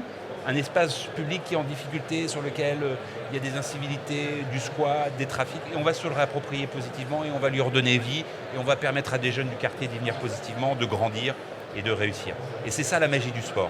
Et on a fait une très belle rencontre avec la Banque des Territoires qui nous accompagne dans tous ces projets de développement et c'est bien sûr formidable pour Sport dans la ville. À un moment où la France va accueillir les Jeux Olympiques et Paralympiques en 2024, il y a un vrai enjeu, de mon point de vue, à essayer d'emmener le sport en proximité. Partout où il y a des besoins, partout où il y a de la jeunesse, partout où il y a de l'énergie, partout où il y a des rêves, parce que le sport, c'est la possibilité de transformer des rêves en réalité. Vous aviez dit combien de terrains dans une trentaine de villes, c'est ça ? Alors on a 60 villes dans... 60, j'ai inversé les chiffres, non, voilà. C'est pas ça. On est présent dans 30 villes et on a 60 terrains en activité, effectivement. Et on a pour objectif, au cours des 10 prochaines années, d'ouvrir une centaine de nouveaux centres dans des villes, dans des quartiers où l'association n'est pas présente aujourd'hui. Et on va pouvoir le faire notamment grâce au formidable soutien que la Banque des Territoires nous apporte. Alors tous ces terrains, tous ces lieux de vie sportive ne seraient rien sans les éducateurs effectivement qui travaillent. On va écouter Samir Belhamel, éducateur à Vaux-en-Velin, commune de la métropole lyonnaise. Il témoigne pour nous. Nous accueillons les jeunes de 6 ans à 20 ans les mercredis et samedis matins pour leur proposer une activité sportive. À savoir, nous, sur la commune de Vaux-en-Velin, sur notre site, nous pratiquons le football. Et c'est des jeunes qui soit n'ont pas la possibilité financière d'évoluer en club, soit tout simplement les clubs n'ont pas la capacité de les accueillir. Depuis que je fais ce métier, donc on ressent une certaine satisfaction dans l'évolution des comportements, dans les réussites chez les jeunes, sur le niveau intégration, au niveau socialisation, intégration au niveau de la société, au niveau professionnel, certains au niveau sportif. Et après, par rapport à l'accompagnement, qui est un peu la mission de Sport dans la ville, l'accompagnement professionnel et scolaire, on arrive à aider certains jeunes à trouver leur voie et c'est une réussite à ce niveau-là. Et ensuite, avec le jeune, on essaye de le sensibiliser via les partenaires entreprises que Sport dans la ville a pour un peu construire avec lui son projet ou l'orienter éventuellement sur des choses auxquelles il n'aurait pas pensé. Alors cet accompagnement, on le voit, il est primordial. En tout cas, Samir Belhamel, qu'on vient d'entendre, qui est éducateur à Vaux-en-Velin pour Sport dans la ville, a vraiment répondu avec enthousiasme aux questions. Il fait ça depuis plusieurs années.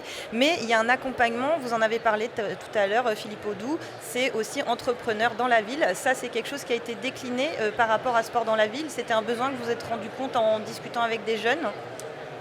Oui, alors simplement pour revenir en une seconde sur le coach, l'éducateur sportif. L'éducateur sportif, il a un rôle fondamental. Oui. C'est lui qui crée le lien, qui crée l'envie, qui permet aux jeunes de se projeter dans le temps. On vient juste d'entendre Samir, qui est effectivement brevet d'état de football, qui vient sur notre terrain de Vaux-en-Velin avec ses compétences footballistiques, mais aussi avec son cœur, sa conscience sociale, son humanité, sa conscience sociale et sociétale et sa volonté de faire grandir les jeunes dans leur parcours de vie. Et puis Samir, c'est un éducateur, comme beaucoup d'autres éducateurs de Sport dans la ville, qui aussi travaille en entreprise, travaille chez Decathlon. Et donc, il peut avoir au bord du terrain, auprès des jeunes, à la fois un discours éducatif pour les accompagner dans leur développement personnel et aussi un discours sur l'emploi. Et le coach Quand on a 7, 8, 9, 10, 15 ans, c'est quelqu'un qu'on écoute. D'important. C'est quelqu'un de très important. C'est quelqu'un qui peut modifier positivement votre trajectoire de vie. Voilà. Et effectivement, au travers du travail que réalise Samir, comme le font nos 150 ou 160 autres éducateurs sportifs, on essaie d'emmener chaque jeune, quand il grandit, à partir de l'âge de 16-17 ans, vers un projet d'emploi. Alors ça peut être un projet de création d'entreprise, mais ça c'est pour une minorité, parce que pour créer son entreprise, il faut avoir des prédispositions entrepreneuriales, il faut avoir un projet. Et puis pour la grande majorité de nos jeunes, on les accompagne vers notre programme Job dans la ville, qui, comme son nom l'indique, a pour objectif d'aider nos jeunes à trouver un emploi. Voilà, et aujourd'hui, on a 2500 jeunes qui participent à ce programme Job dans la ville. Et 80% de ces jeunes, ça fait 10 ans que le programme existe, qui intègrent le programme et qui en ressortent avec un diplôme, quel qu'il soit, et un emploi dans une entreprise partenaire de l'association. Et c'est la démonstration que par le biais du sport, on arrive à créer des liens très forts avec les jeunes, avec leurs familles. C'est des liens qui se créent sur un temps long. De confiance. De confiance, des liens de confiance, effectivement. Et c'est sur cette confiance qu'on capitalise pour aider chaque jeune à construire un parcours de réussite. Vous créez un véritable réseau finalement. Pour parler d'entrepreneurs dans la ville, comment ça se passe concrètement et depuis quand ça existe ? Alors le programme Entrepreneurs dans la ville, il existe depuis 2007. Il était né à Lyon, un peu comme l'association, même si depuis l'association s'est développée sur tout le territoire national. Et c'est un partenariat qui est né avec EM Lyon Business School, où on a co-créé ce programme Entrepreneurs dans la ville. On identifie des jeunes qui habitent dans des quartiers prioritaires où l'association intervient, qui sont porteurs d'un projet de création d'entreprise. Le projet n'est pas toujours très clair, mais en tout cas, on sent chez ces jeunes une volonté, une idée, et puis surtout une volonté chevillée au corps de pouvoir faire aboutir ce projet. Et donc, on les intègre dans un programme qui se déroule en 2 temps. Il y a un premier temps académique, où tous, ils vont aller passer 6 mois sur les bancs de la Business School pour aborder tous les sujets qu'il faut aborder quand on décide de créer son entreprise. Et Dieu sait s'ils sont nombreux, pour les aider notamment à charpenter leur projet, leur business plan et essayer de faire en sorte qu'ils aient un projet économiquement viable. Et puis après, on a généralement 70% d'une promotion qui, quand elle sort de ce programme académique, crée de manière effective son entreprise. Et pendant toute la période post-académique, on va incuber physiquement et par le coaching aussi qu'on va proposer à tous ces entrepreneurs, on va incuber tous ces entrepreneurs pendant une période de 2 ans pour qu'ils prennent leur envol et que leur entreprise puisse décoller. Et depuis que le programme existe, on a accompagné au total 800 projets qui ont abouti sur près de 600 créations d'entreprises. Voilà, et un entrepreneur qui crée et qui réussit dans un quartier, il a le même impact qu'un coach sportif. Parce que c'est une personne à laquelle on s'identifie. Et je pense que dans les quartiers où on intervient, les quartiers prioritaires où on intervient, l'un des enjeux, c'est de mettre en avant des exemples de réussite et de montrer à tous les jeunes qui démarrent à l'âge de 6-7 ans que c'est possible. Que c'est possible. Et en s'identifiant à ces personnes, eh bien, elles ont des rôles modèles qui vont les tirer vers le haut. Il y a encore ce problème de se dire je ne veux pas me lancer, ça ne va pas marcher dans ce type de quartier. Il y a vraiment besoin du coup d'avoir ce type de modèle pour que les jeunes se lancent un peu plus. Il y a une énorme autocensure. Nous, il y a plein de jeunes qu'on identifie qui ont par exemple des prédispositions entrepreneuriales et dont le premier discours est de nous dire moi je ne vais pas créer mon entreprise parce que ce n'est pas pour moi. L'entrepreneuriat. Ils ont une autre image de ça, en fait, ils ont une image... Oui, ils pensent que c'est pas accessible. Ils sont issus souvent d'environnements familiaux et personnels où il y a du chômage, où il y a beaucoup de précarité. Et donc, on ne se projette pas dans la création d'entreprise. Oui, Marina. Puis ils n'ont pas de réseau aussi. Oui. C'est d'ailleurs l'un des objectifs du programme Entrepreneuriat pour tous avec BPI, c'est donner du réseau à ceux qui n'en ont pas. Et il y a tous les... Effectivement, on va y revenir juste à la fin de la séquence. À vous parler de 800 projets accompagnés par entrepreneurs dans la ville. Et on parlait de gens motivés, passionnés. Alors justement, on allait à la rencontre d'une jeune femme vraiment très enthousiaste quant à son parcours à vos côtés. C'est Alison Pimpy qui, par son agence Inelli, basée à Lyon, justement, aide les femmes à avoir une image authentique et engagée. On l'écoute. J'ai fondé l'agence Inelli qui a pour but d'accompagner les femmes à oser s'incarner de manière authentique et engagée, à apprendre à mieux communiquer avec leur entourage et également à avoir plus confiance en elles. Comment ça m'est venu l'idée de fonder mon entreprise ? Moi, je travaillais dans un hôpital de lutte contre le cancer. Je sentais qu'il me manquait quelque chose, je ne me sentais pas encore pleinement à ma place. J'ai décidé de quitter mon boulot fin 2020 pour monter mon entreprise. En janvier 2021, Je me suis inscrite à la mission locale pour qu'ils puissent m'aider, pour qu'ils puissent m'accompagner, parce que je savais que je voulais monter mon entreprise, mais comment, dans quoi? Et j'étais vraiment perdue. Et c'est là où la mission locale m'a mis en relation avec CitéLab, la structure CitéLab, qui m'a justement parlé du programme Entrepreneurs dans la ville, qui est un programme de l'association Sport dans la ville qui accompagne des jeunes à monter leur entreprise, à passer de l'idée au projet et du projet à l'entreprise. Pendant 6 mois, vous êtes sur les bancs de l'école de l'EM Lyon. Vous venez avec une idée, mais je peux vous assurer que l'idée avec laquelle vous êtes arrivé, elle sera pas finale. Ça vous chamboule, ça vous retourne. Et Entrepreneurs dans la ville aussi, c'est une vraie et grande famille d'entrepreneurs qui vous accompagnent justement à voir si vous êtes sûr de vous, de votre projet, et surtout qui vous challenge. C'est ça, cette belle et grande histoire d'entrepreneurs dans la ville. On remercie ce témoignage. Alors, parler d'une grande famille, c'est votre ressenti aussi, Philippe Audoux? Oui, Sport dans la ville, il y a une bienveillance de la part de toutes les équipes vis-à-vis des jeunes, et vous évoquiez tout à l'heure la dimension de confiance dans une relation familiale. Il y a de la confiance, et cette confiance, elle est absolument fondamentale pour tout ce qu'on souhaite offrir aux jeunes de l'association. Voilà, et simplement en rebond de ce témoignage plein d'enthousiasme, oui. Je voulais rappeler que dans les quartiers prioritaires où on intervient, il y a autant de filles que de garçons, et qu'il faut aider autant les filles que les garçons. Et l'une de nos fiertés à Sport dans la ville, c'est que dans nos programmes d'insertion professionnelle, que ce soit Job dans la ville ou Entrepreneurs dans la ville, on a autant de filles que de garçons. Et les filles, les femmes ou les jeunes femmes ont souvent des énergies et une volonté décuplée, et elles tirent vers le haut les garçons. Donc il faut les aider plus que jamais. Le message est passé. Merci beaucoup Philippe Audoux, directeur général de Sport dans la ville. Merci d'avoir été avec nous sur Banque des Territoires, la radio. On remercie également Marina Alcalde, directrice politique de la ville à la Banque des Territoires. Et on va remercier également Costa Castrinidis. Merci beaucoup, directeur des prêts à la Banque des Territoires. On va passer à notre dernière séquence et on va s'intéresser à Tonus Territoire. M'a rejoint en studio Christophe Carèche. Bonjour. Vous êtes le directeur général de Tonus Territoire. Président. Le directeur général, c'est... Ok, moi j'avais PDG, pardon, alors président, je corrige ma petite fiche, sans problème. Alors on va s'intéresser à l'offre Tonus Territoire.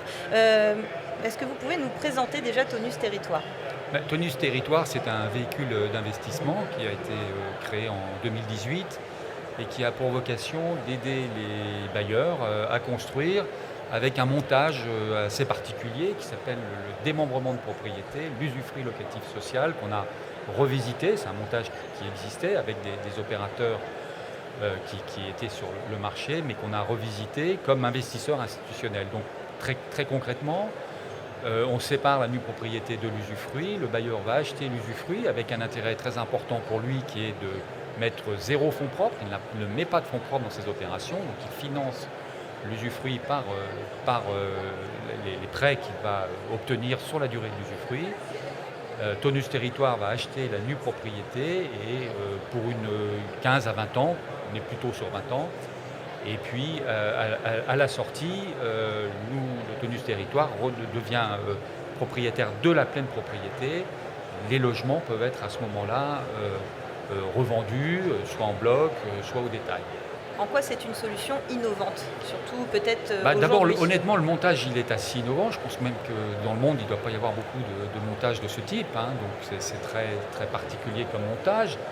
Ça repose d'ailleurs sur le droit romain qui distinguait l'usus du fructus, etc. Bon, et donc c'est un montage, encore une fois, très particulier, mais qui a surtout l'intérêt de ce montage, c'est qu'il a un effet de levier très important pour le bailleur, puisque la nue propriété va représenter 60 à 70% de l'opération, alors que l'usufruit représente 30 à 40%. Et donc ça veut dire que sans fonds propres, et même d'ailleurs le bailleur a théoriquement même une trésorerie positive à la sortie de l'opération, ça veut dire que le bailleur va disposer d'un patrimoine pendant 20 ans dans des conditions tout à fait intéressantes. Il aura évidemment la jouissance totale de ce bâtiment, de cet actif pendant cette durée. Donc c'est un effet de levier très important. La plupart des opérations que nous menons, c'est des opérations mixtes dans lesquelles le bailleur achète une partie en pleine propriété, souvent d'ailleurs les obligations sociales, mais on peut aussi, nous, se positionner sur les obligations sociales. Et nous achetons donc la partie en usufruit locatif social. Et donc, ça permet aux bailleurs de faire une offre, quand on est en VFA avec des promoteurs, de faire une offre plus importante, globale à un promoteur. Et quand on est en maîtrise d'ouvrage direct, eh bien, ça permet aux bailleurs de nous céder une partie du patrimoine en nue propriété. Et donc, ça lui donne un équilibre financier beaucoup plus intéressant. Est-ce que c'est la solution clé aux problématiques d'aujourd'hui ? Non, nous sommes une niche. Nous n'avons pas la prétention, évidemment, d'être une solution clé, mais nous sommes, disons, un des outils supplémentaires qui existent dans la palette. Et je pense qu'il y a beaucoup de bailleurs qui l'ont compris. Depuis hier, on en voit évidemment beaucoup ici. J'imagine. On a des bailleurs avec qui on travaille maintenant de manière très très régulière, dont Vilogia, je crois que vous avez tout à l'heure un témoignage qui sera éloquent de ce point de vue-là. Et donc avec un certain nombre de bailleurs, ils ont totalement intégré, si vous voulez, Tonus dans leur stratégie de construction, dans leur stratégie patrimoniale. Et donc, évidemment, ils vont continuer pour l'essentiel à construire en pleine propriété, mais on va pouvoir les aider et décupler en quelque sorte leurs possibilités avec l'usufruit locatif social ou l'usufruit locatif intermédiaire, puisque depuis 2 ans, on a créé une filiale de Tonus intermédiaire, et nous faisons aussi de l'usufruit locatif intermédiaire. Alors, on va parler du logement intermédiaire dans quelques instants. Effectivement, vous évoquiez Vilogia. C'est le prochain témoignage que l'on va écouter, puisque Madame Nguyen, directrice du territoire métropole européenne de Lille, justement évoque l'ULS. Le groupe Vilogia est un groupe national qui a plus de 100 ans, qui est spécialisé dans l'habitat social. Il est à la fois aménageur, constructeur, mais surtout bailleur, et il accompagne le parcours résidentiel des actifs dont les revenus sont modestes et moyens, qu'ils soient locataires ou accédants. Link City est quant à lui un groupe national aussi, attaché au groupe Bouygues. C'est un aménageur et un promoteur privé dont les ambitions sont de créer des liens entre tous les acteurs de l'urbain, depuis la phase étude jusqu'à la phase exploitation d'un programme immobilier. Quai 22, c'est l'histoire d'une friche industrielle qui est située à Saint-André-les-Lilles dans le quartier des Portes de l'Abbaye, qui s'étend sur un peu plus de 10 hectares. C'est un projet d'aménagement d'ensemble qui est mené en copromotion par Link City et Noud et la SEM Ville Renouvelée. Et ce projet, il ambitionne de transformer cette friche en un quartier de vie qui soit connecté aussi bien au territoire qu'à son environnement, avec une ambiance assez particulière qui va se trouver à mi-chemin entre l'effervescence de la ville et le calme des bords de la Deule, pour profiter des vues vers les grands paysages et l'ensoleillement. C'est une opération d'envergure puisqu'elle comporte plus de 700 logements, dont 30% en logements locatifs sociaux. Et nous avons la chance de pouvoir nous positionner sur une opération en usufruit d'une 40aine de logements avec Tonus Territoire, qui est notre partenaire sur cette opération. C'est une vraie chance puisque grâce à ce projet, on permet à des familles de s'implanter dans un quartier exemplaire tant dans sa qualité architecturale et urbaine que dans la qualité de vie et la mixité programmatique qui sera présente sur ce quartier. On remercie Madame Nguyen, directrice de territoire métropole européenne de Lille, d'avoir évoqué l'ULS. On parle de cadre de vie, effectivement.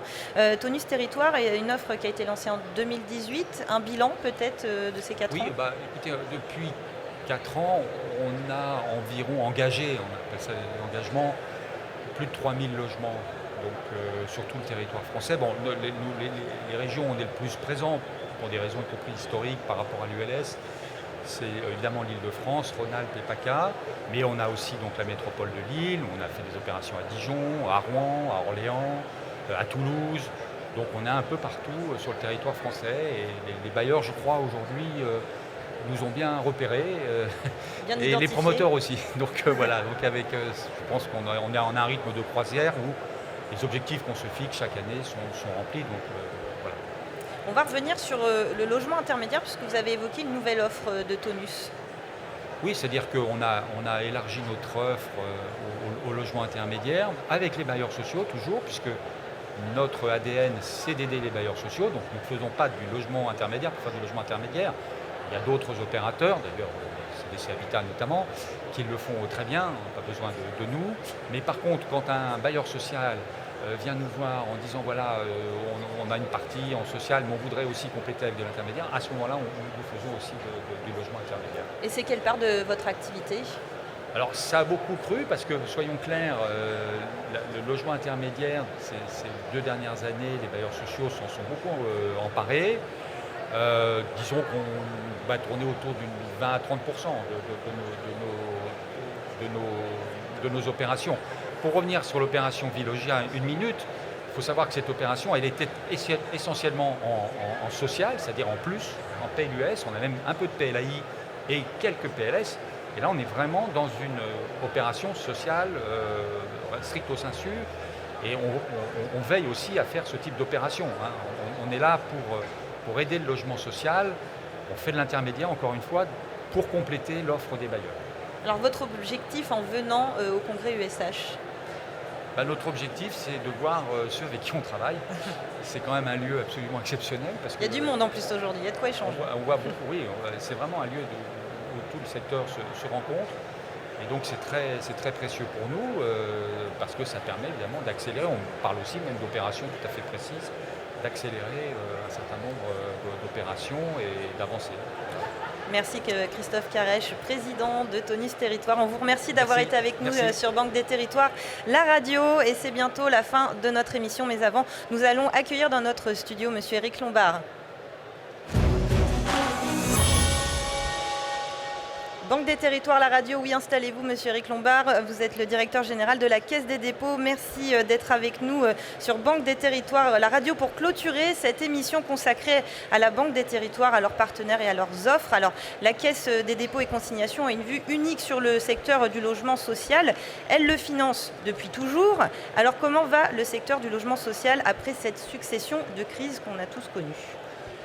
Le secteur du logement social est un secteur solide, résilient, animé par des personnes d'un engagement absolument exceptionnel. Et je dirais, on en aura besoin, parce que malgré les réformes, malgré les difficultés, le secteur est solide, continue à construire, continue à rénover. Et là, les acteurs du logement social vont faire face en fait aux conséquences des crises. Et il y a 2 crises qui vont frapper le secteur en premier lieu. L'inflation qui a redémarré en fait dès la fin de 2021, d'ailleurs avant le début de la guerre en Ukraine. Et l'inflation, elle a un effet sur le prix des constructions nouvelles. L'augmentation évidemment du prix de l'énergie qui est une grave difficulté pour les acteurs et puis évidemment aussi évidemment pour les locataires. Et puis deuxième crise, l'augmentation des taux d'intérêt, notamment l'augmentation du taux du livret A qui finance 80% des bailleurs. Et donc, comme je le disais ce matin, 1% d'augmentation du taux du livret A et on est déjà à 1,5. Sur une année pleine, c'est 1,4 milliard de coûts supplémentaires en exploitation pour les organismes de logement social. Alors, l'impact sur leur trésorerie est bien moindre parce qu'il y a des mécanismes d'étalement en fait, de l'effet, mais on voit bien que ces chocs sont considérables. Donc le secteur va bien et fait face à des défis considérables. Il reste mobilisé. Si je résume. Alors pendant l'émission, on a parlé de beaucoup de choses. On a parlé de cadre de vie, on a parlé verdissement des quartiers, on a parlé de lien social.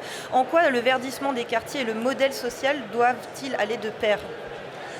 D'abord, pour moi, c'est une option vraiment importante. Et quand je dis pour moi, c'est aussi pour toutes les équipes de la Caisse des dépôts. C'est qu'on est dans l'impératif de verdir toute notre économie, de transformer toute notre économie et toute notre société. Et ce verdissement, il doit être inclusif. D'abord parce qu'on est pour un modèle social inclusif et plus équilibré.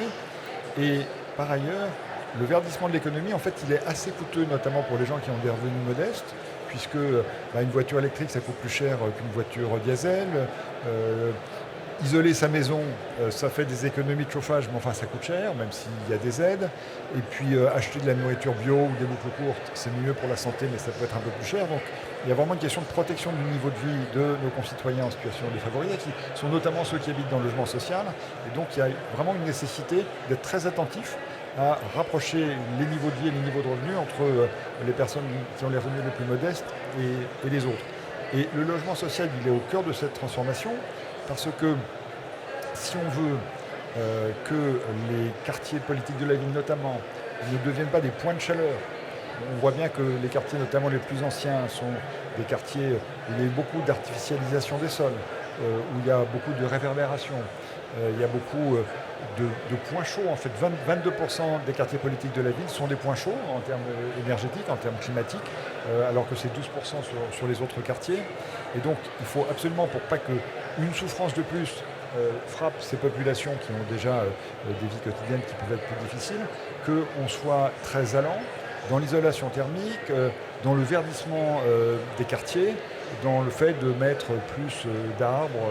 J'ai visité hier un quartier rénové à Villeurbanne où on met du végétal sur les façades, ça isole, c'est plus agréable. Et donc tout ça va à la fois contribuer à la qualité de vie, ça va aussi contribuer au niveau de vie, parce qu'un logement isolé, c'est un logement qui est plus frais l'été et qui coûte moins cher à chauffer l'hiver. Et donc on voit bien que verdissement et équilibre social sont complètement convergents, ce qui, je dirais, tombe assez bien par rapport au projet de la Caisse qui est de lutter contre toutes les fractures. Alors votre discours au congrès USH était très attendu. Éric Lombard, vous étiez venu avec des annonces. Quelles sont-elles ? Alors on a des annonces nombreuses qui sont évidemment plus techniques et qui sont un peu financières, mais pas que. Les premières annonces visent à compenser les effets de la hausse des taux. Donc on a déjà étalé pour 15 milliards de dettes pour les organismes de logement social, et cet étalement, il n'a pas d'avantage sur leur compte d'exploitation, parce que l'augmentation des taux, elle continue à peser. En revanche, il a un impact sur leur situation de liquidité. Et donc 15 milliards, c'est important et on est prêt à continuer. On a eu un sujet qui vient du deuxième plan logement, c'est-à-dire ce qui s'est passé en 2019, c'est de renforcer les fonds propres des organismes les plus fragiles, notamment les offices, mais pas que, avec des prêts participatifs. Et les prêts participatifs, ce sont des prêts où on a fait un effort considérable sur le niveau du taux d'intérêt et sur le coupon qui dépend en fait des résultats de l'organisme. Et c'est des conditions qui étaient très bonnes quand on les a négociées pour les organismes emprunteurs et qui sont encore meilleures maintenant que les taux ont monté. Et puis, on a augmenté la proportion de prêts à taux fixe, alors que les prêts sur les fonds d'épargne sont des prêts à taux variables, avec 8 milliards de prêts à taux fixe venant soit du bilan propre de la Caisse des dépôts, soit de la Banque européenne d'investissement. Donc ça, c'est des choses que nous avons fait ces derniers mois. Et puis ce qu'on a annoncé, c'est deux éléments importants. D'abord, un prêt qu'on appelle Horizen, comme dit Olivier Sichel, le patron de la Banque des Territoires, Zen pour Zénitude, où nous avons 5 ans de taux fixe, ce qui doit permettre de passer une période que nous anticipons comme devant être assez courte, de hausse du taux du livret A et de hausse de l'inflation, mais on pense qu'on en viendra à bout. Et puis après, on retrouve après indexé sur le livret A. Donc on a une enveloppe de mémoire de 6 milliards d'euros sur cette affaire-là. Donc ça va beaucoup aider. Et puis on va faire une nouvelle tranche d'éco-prêt à des conditions donc très concessives, avec des enveloppes également importantes et surtout avec un relèvement du plafond pour les ménages, pour les logements qui sont rénovés, qui va passer de 20 000 à 30 000 euros, peut-être même un peu plus. Ça, c'est pour les annonces qui sont sur la table. Et puis on a aussi des sujets de réflexion, de projection. Et il y a un sujet, alors encore une fois, on est ancré dans les territoires, et donc là dans ce département du Rhône, toujours à Villeurbanne, il y a eu des expériences très intéressantes de deuxième vie du bâtiment. Alors ces questions de deuxième vie du bâtiment, c'est tout à fait essentiel, cette affaire-là, parce que dans la période récente, grâce notamment au prêt Gaïa, on faisait de la destruction de logements sociaux et puis on faisait de la reconstruction. Et en fait, au plan écologique, c'est une ânerie, si on peut le dire comme ça, puisque le béton coûte beaucoup de carbone pour être... D'abord, ça consomme beaucoup d'énergie, et puis le processus chimique de fabrication du ciment émet du carbone. Si les cimentiers étaient un pays, ce serait le 7e émetteur de carbone de la planète. Donc on voit que c'est considérable. Donc détruire du béton pour refaire du béton, c'est vraiment quelque chose de très contre-productif au plan écologique. Donc la deuxième vie des bâtiments de ce côté-là, c'est très protecteur. Et puis ça permet de faire des choses qui peuvent être coûteuses, mais qui sont des améliorations très considérables. Ce qui a été fait à Villeurbanne, c'est non seulement une rénovation thermique totale des bâtiments qui sont refaits en gardant les structures initiales, il y a même un de ces bâtiments qui est à énergie positive, c'est-à-dire qui vend sa production nette sur le réseau. Et ces histoires de deuxième vie du bâtiment, c'est probablement un chantier tout à fait transformant pour la filière, avec une difficulté d'équilibre économique qui d'ailleurs est une difficulté qu'on voit dans beaucoup de sujets de transformation écologique. Parce que la transformation écologique, elle est indispensable pour éviter le réchauffement climatique, pour éviter qu'on produise des actifs échoués et puis qu'on produise un monde invivable. Mais il n'y a pas d'effet économique, il n'y a pas de rentabilité économique immédiate. Et donc on n'a pas encore tout à fait trouvé le modèle économique, mais on y travaille et on espère qu'on pourra lancer des tests et travailler avec les pouvoirs publics de façon à trouver un modèle économique sur la deuxième vie des bâtiments. Toute nouvelle innovation, il y a un calage à mettre en place évidemment. Éric Lombard, un mot peut-être pour conclure cette émission ? Alors, c'est un message d'optimisme, ce qui peut paraître un peu contre-intuitif dans cette période troublée. Mais en réalité, on est face à la nécessité absolue de transformer notre fonctionnement économique parce que nous, on croit absolument à la Caisse des dépôts qu'on peut atteindre une trajectoire qui est celle des accords de Paris, qui est celle où on se retrouve en 2050 avec une économie zéro carbone. Et donc pour limiter les désordres climatiques dont on voit bien qu'ils sont en train de monter. Et ce qui s'est passé cet été, ce qui se passe dans le monde, la hausse du prix de l'énergie, tout ça va accélérer la transformation. Ça a déjà permis une prise de conscience beaucoup plus large. Il y a encore quelques temps, quand on parlait de transformation écologique, ce que je viens de dire là, sur la nécessité de transformer toute notre économie, on aurait traité de... Je ne sais pas quoi, je vous laisse le choix des adjectifs. Aujourd'hui, c'est partagé. On a entendu les ministres s'exprimer. Évidemment, les acteurs du logement social sont extraordinairement engagés. Et donc, je suis convaincu que nous avons les moyens et que les acteurs du logement social vont jouer un rôle clé dans cette transformation qui est absolument indispensable. Donc on va y arriver et ça accélère et c'est très bien. Donc pour reprendre la thématique de l'émission qui parlait de trajectoire verte du logement social, la trajectoire va dans le bon sens. La trajectoire va dans le bon sens. Le thème de ce congrès, c'est réussir. Et donc, on va réussir. Merci Éric Lombard, directeur général de la Caisse des dépôts et consignations. Merci beaucoup d'avoir été avec nous sur Banque des Territoires. La radio, c'est la fin de cette émission qui était dédiée à la Banque des Territoires. Demain, nous serons avec Anne-Sophie Grave, présidente du directoire CDC Habitat, pour un programme entièrement dédié à la filiale IMO du groupe Caisse des dépôts. Nous parlerons transition énergétique, évidemment, mais aussi inclusion et cohésion, notamment avec vous, Alexandre, et vos différentes rencontres dans les allées du salon USH. Oui, Marie-Hélène, une des particularités de ce salon de logement social par rapport au salon des maires ou par rapport au salon des EPL, c'est la présence des associations qui sont en nombre, des associations de locataires, des associations confédération des familles qui sont là, qui sont présentes, où on sera demain ensemble, et avec des acteurs qu'on n'a pas forcément l'habitude de voir sur ces salons entre guillemets institutionnels, ce qui n'est absolument pas péjoratif. Ça va être par exemple la Croix-Rouge, avec qui je serai demain, dont on ne connaît pas forcément l'implication dans le logement social, dans des programmes avec des EHPAD, avec des crèches, et on en parlera justement de tous ces programmes d'innovation et des liens que tissent avec tout un ensemble d'acteurs, les ensembles des acteurs qui dépendent de la Banque des Territoires et de la Caisse des dépôts. Merci Alexandre et merci à vous tous qui vous nous avez suivis en direct du congrès USH et aussi sur internet, sur YouTube, la chaîne de la Banque des Territoires. On vous retrouve demain, le rendez-vous est à 14h. Bonne fin de journée à tous.